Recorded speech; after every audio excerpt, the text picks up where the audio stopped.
ఏ హామానైతే మొర్దెకైని చంపడానికి ఉరిపోయిన చేస్తున్నాడో ఆ ఉరిక్రియ మీదే ఎవరు వేలాడదీయబడ్డారు? హామాను వేలాడదీయబడ్డాడు. అందుకే ఈ లోకంలో ఒక సామెత ఉంది. ఏంటా సామెత? ఒరే అందరూ తెలిసే ఆ? అందరు చెప్పేశారు, పిల్లలు, చిన్నపిల్లలందరూ. ఎవరు తీసిన గుంటలో వాళ్ళే పడతారంట. మనం ఎవరికైనా అపకారం చేస్తే అదే మనకు తిరిగి వచ్చింది. ఎవరికైనా మనం కీడు చేస్తే ఆ కీడే మనకు తిరిగి వచ్చింది.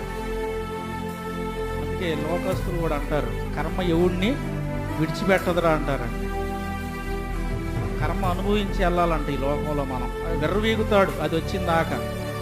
అది నన్ను ఎవడేం చేయలేకపోయాడులే, నన్ను ఎవరు ఏం అనలేకపోయారే, నేను ఇది తప్పు చేసి కూడా నేను ధైర్యంతోనే ఉన్నానే,